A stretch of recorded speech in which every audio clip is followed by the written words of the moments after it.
Jésus-Christ. Dans l'Ancien Testament, pour qu'il y ait ce qu'on appelle couverture du péché, alors il fallait l'effusion du sang. Mais c'était le sang d'un agneau qui devait être un agneau qui n'a pas de tache. Alléluia. Qui n'a pas de défaut. Mais aujourd'hui, je vais te parler où nous allons nous entretenir sur le sang de Jésus-Christ.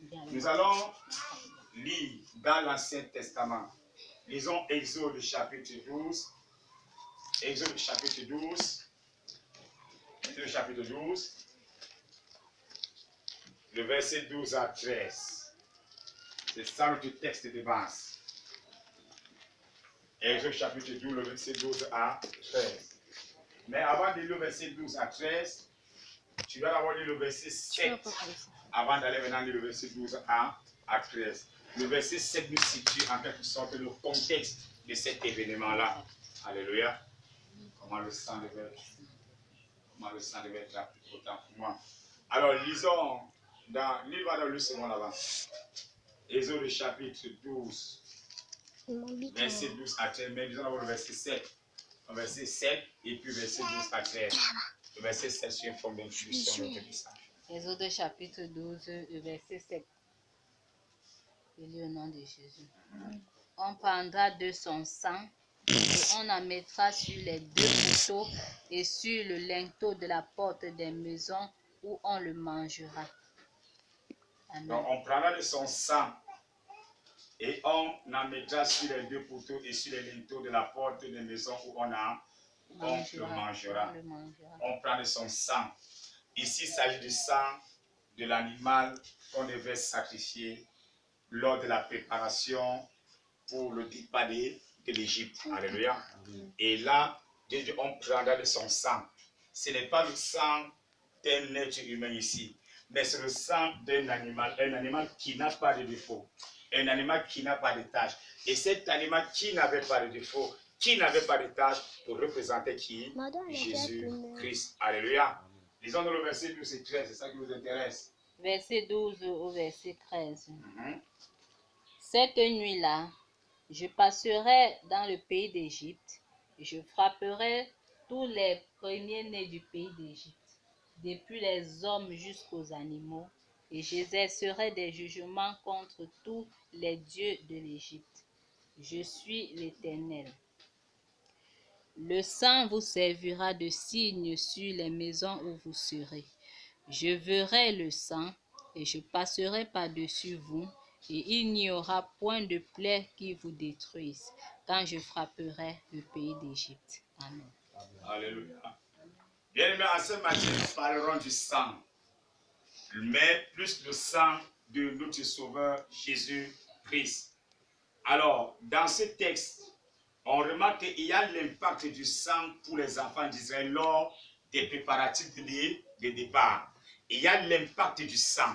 Lorsqu'on parle d'un impact, on voit là des conséquences. Les conséquences peuvent être positives ou comme les conséquences peuvent être négatives.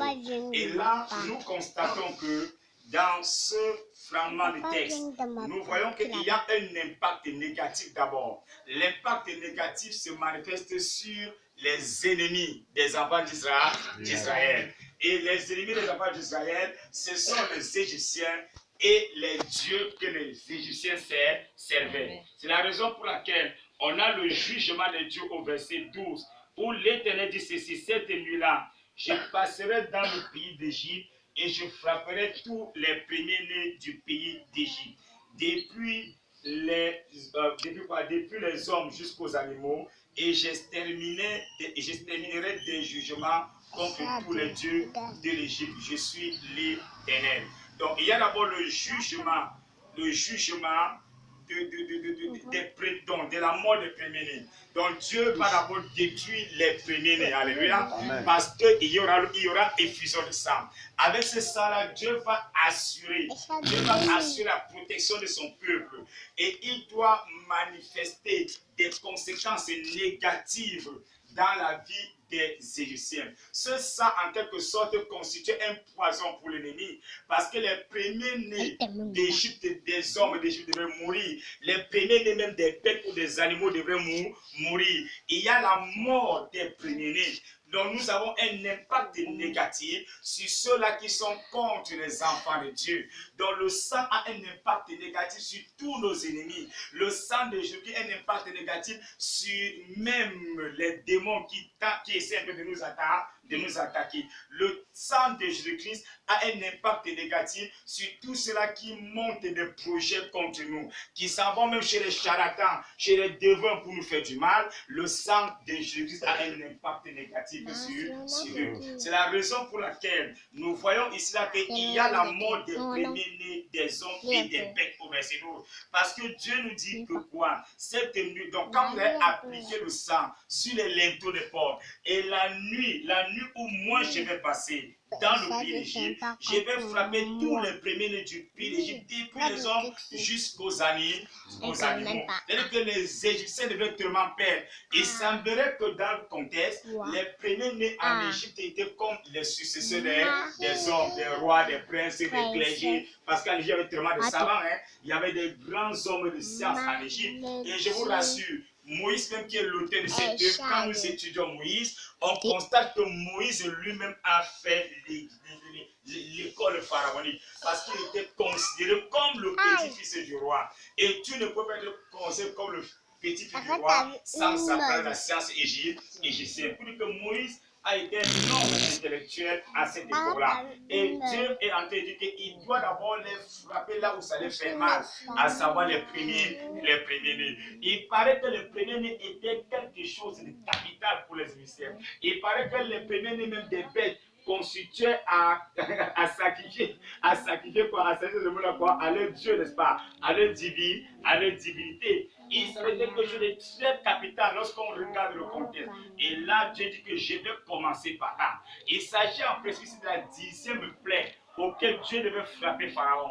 Parce que Dieu ne m'avait pas dit que le Pharaon, mais il savait qu'à partir de là, l'endurcissement de son cœur là doit finir. Et il doit libérer le peuple d'Israël. Donc Dieu prononce sa sentence. Il dit qu'il y aura la mort ou la destruction ou la disparition des premiers-nés des hommes, des premiers-nés même des bêtes. Et par la suite, il y aura le jugement des dieux de l'Égypte. Il y aura le jugement des dieux. C'est pour dire que nous qui sommes en Jésus-Christ, nous ne connaissons pas ce qu'on appelle un jugement négatif. Mais nous connaissons un jugement positif qui se passe dans des récompenses. Vous ne savez pas ça? Alléluia. Et nous, un enfant de Dieu, un véritable enfant de Dieu, ne connaît pas ce qu'on appelle quoi? Un jugement. Parce que le jugement